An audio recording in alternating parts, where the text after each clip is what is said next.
Halo, perkenalkan saya Kadep Elvan Atagar. Kita aktifkan Anda dengan NIM 22085610048. Hari ini saya akan membahas tentang review jurnal yang berkaitan dengan pengembangan machine learning. Oke, mungkin tanpa panjang lebar, mari kita mulai saja. Oke, ini adalah identitas dan sumber artikel yang saya review. Jadi artikelnya berjudul MFCC Based Audio Classification Using Machine Learning. Jadi ya, menggunakan machine learning untuk klasifikasi audio berbasis MFCC. Nah, ini ditulis oleh W. Vimal, Mutyam Surya, Darshan, V.S. Sridhar, dan juga Asya Ashok. Para penulis ini merupakan bagian dari Department of Computer Science and Engineering dari Universitas di India. Untuk konferensi publikasi jurnal ini tersebut, jadi jurnal dipublis di 12 International Conference on Computing, Communication and Networking Technology atau ICCCNT pada tahun 2021. Untuk DOI sendiri bisa dilihat di slide layar. Oke, jadi apa yang dibahas pada jurnal ini? Nah, pertama mungkin kita lihat dari strukturnya dulu. Jadi struktur artikel ini cukup sistematis dan standar ya. Jadi ini berisi diawali dengan abstrak, kemudian ada pendahuluan, tinjauan pustaka, metodologi yang diajukan, hasil dan pembahasannya, kesimpulan, dan terakhir referensi atau daftar pustaka yang digunakan. Untuk bahasanya tentu saja menggunakan bahasa Inggris karena publikasi ini dalam publikasi jurnal internasional. Kemudian untuk panjangnya sendiri menurut saya cukup ringkas dan langsung ke poin pembahasan, sehingga panjang artikelnya sudah cukup baik. Nah, artikel ini sendiri mengusulkan metode klasifikasi emosi suara berbasis fitur Male Frequency Spectral Coefficient atau MFCC. Ini algoritma machine learning yang digunakan ini ada 3, yaitu Decision Tree, Super Vector Machine atau SVM, dan Random Forest. Yang kemudian nanti hasil akurasi terbaik dari 3 model ini akan dibandingkan oleh penulis.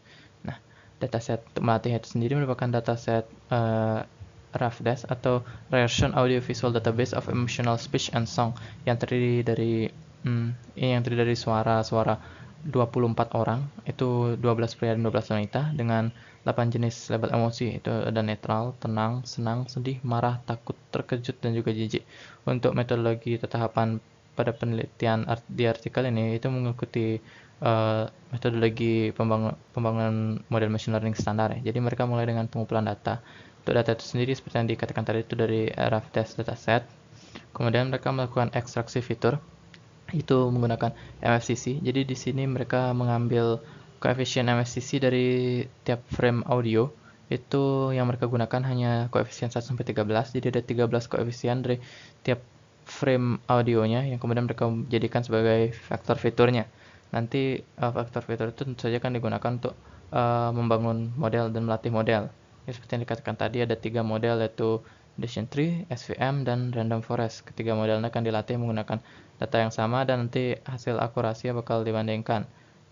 Kemudian setelah model sudah dilatih itu akan diuji. Jadi untuk pengujian itu mereka menggunakan split 70-30, jadi 70% untuk training dan 30% data untuk menguji modelnya itu sendiri. Tetapi mereka melakukan pengujian tambahan juga, di mana mereka merekam suara dan melabelnya sendiri dan kemudian masukkannya ke model. Lalu melihat bagaimana akurasi model dalam mengklasifikasi suara yang mereka record itu.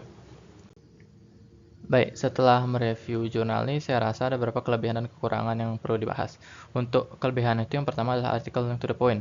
Jadi seperti artikel jurnal pada umumnya ini cukup ringkas dengan 4-6 halaman saja, dan itu langsung langsung ke inti pembahasan. Jadi tidak bertele-tele dan langsung membahas mengenai metode ekstraksi fitur, data apa yang digunakan, dan pembangunan model. Yang mereka juga langsung membahas bagaimana dengan hasil pengujiannya tanpa menambahkan informasi dan kata-kata juga to the point.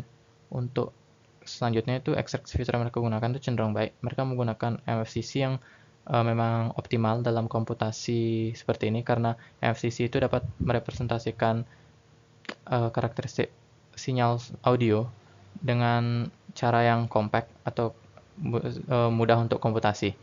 Kemudian mereka juga melibatkan banyak model. Jadi artikel dapat digunakan sebagai basis penelitian-penelitian selanjutnya karena mereka lebih menggunakan lebih dari satu model. Jadi mereka bisa juga melakukan komparasi terhadap hasilnya dan menjadikannya sebagai basis penelitian selanjutnya. Lalu dataset mereka sendiri tuh sudah optimal. RefDesk dataset ini sudah balance, jadi untuk gender pria dan wanita sudah sama, dan untuk banyak audio per label itu juga sudah cukup seimbang, jadi tidak perlu ada proses tambahan. Dan jika ada mungkin sedikit kekurangan dalam hasil akurasi model itu bisa dipastikan bukan dari dataset, sehingga mempermudah diagnosa mengapa akurasi modelnya kurang. Nah, itu untuk kelebihannya. Lalu untuk kekurangannya, menurut saya penyampaian pada artikelnya agak kurang jelas. Di beberapa bagian, penulis seperti kesulitan menyampaikan atau menjelaskan apa yang mereka lakukan. Dan itu juga dijelaskan secara kurang detail. Seperti bagian mereka mengetes atau menguji dengan audio rekaman tambahan itu, mereka tidak highlight itu, sehingga orang yang membacanya tidak teliti dan agak terburu-buru mungkin dapat melewatkan bagian itu. Selanjutnya pre-processing juga tidak dijelaskan. Jadi setelah pengambilan dataset dan penentuan dataset, mereka tidak menjelaskan apa yang mereka lakukan ke data itu dan langsung ke ekstraksi fitur. Walaupun mereka mengatakan pada ekstraksi fitur mereka mengambil 13 koefisien MFCC per frame audio, mereka tidak jelaskan bagaimana cara framing atau sejenisnya. Kemudian, tuning parameter juga tidak dijelaskan. Jadi mereka langsung mengatakan mereka menggunakan model apa dan akurasi tertinggi model tersebut berapa. Mereka tidak menjelaskan berapa value hyperparameter model pada saat mendapatkan akurasi tertinggi itu, sehingga agak sulit melakukan replikasi penelitian. Terakhir, visualisasi yang kurang. Jadi hasil dari eksperimen mereka itu hanya dijelaskan dalam bentuk akurasi angka, tidak dalam mungkin curve ROC atau confusion matrix. Jadi mereka yang akurasi dan ditaruh dalam tabel kemudian dipaparkan di jurnal, sehingga orang yang membaca sekilas atau dengan cepat tidak cepatlah menangkap bagaimana performa model dan harus lebih teliti membacanya. Nah, untuk pendapat dan potensi pengembangan artikel, menurut saya setelah baca artikel ini ada beberapa tambahan yang harus saya jelaskan, bahwa dalam artikel ini mereka tidak menjelaskan mengapa mereka menggunakan 3 model tersebut sebagai kandidat, mengapa random forest, SVM, dan decision tree, mengapa tidak 3 model machine learning lainnya, itu tidak dijelaskan secara eksplisit. Saya berasumsi mungkin karena random forest itu cocok untuk tugas universal termasuk klasifikasi, sementara SVM itu juga bagus dalam tugas klasifikasi dengan dataset terbatas, dan decision tree mungkin karena sebagai salah satu model paling sederhana digunakan sebagai baseline. Tetapi ini hanya asumsi saya, dan untuk alasan lebih tepatnya kenapa mereka memilih 3 ini sebagai kandidat tidak dijelaskan. Saya rasa akan lebih baik jika mereka dapat menjelaskannya. Ini juga sama dengan datasetnya. Jadi penggunaan dataset Trafdes ini mereka hanya katakan digunakan karena kebaruan. Jadi belum ada penelitian di bidang serupa yang menggunakan rough dataset. Saya rasa justifikasi ini agak kurang, karena menurut saya mereka harus menjustifikasi dari sudut pandang kecocokan dataset dengan model. Mungkin saja tidak ada yang pernah menggunakan dataset ini karena memang di bidang penelitian ini dataset rough ini tidak cocok. Jadi mungkin mereka harus lebih memperkuat justifikasi pemilihan dataset. Selain itu, proses ekstraksi fitur MSCC juga kurang rinci, terutama seperti kenapa mereka memilih 13 koefisien pertama dan bagaimana cara mereka melakukan framing audio. Mereka bahkan tidak menjelaskan apa itu frame audio, sehingga mungkin orang yang tidak familiar dengan bidang processing audio tidak akan dengan cepat mengerti apa maksud mereka, sehingga artikelnya agak kurang ramah bagi pembaca umum yang belum familiar dengan pemrosesan audio. Oke, lalu bagaimana dengan potensi pengembangannya?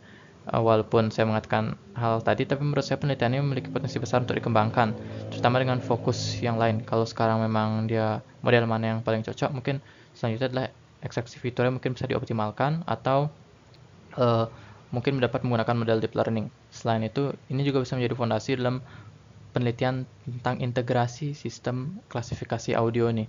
Selain itu, mereka juga bisa saja mengklasifikasikan audio bukan berdasarkan emosi, tetapi mungkin mendeteksi apakah ada modifikasi dalam audio atau mendeteksi keaslian audio. Tapi secara umum saya rasa penelitian dan artikel ini dapat memberikan fondasi yang baik untuk penelitian-penelitian selanjutnya. Baik, mungkin sekian dari saya mengenai review artikel tadi. Saya mohon maaf jika ada kesalahan kata dan terima kasih atas perhatiannya. Sampai jumpa lagi.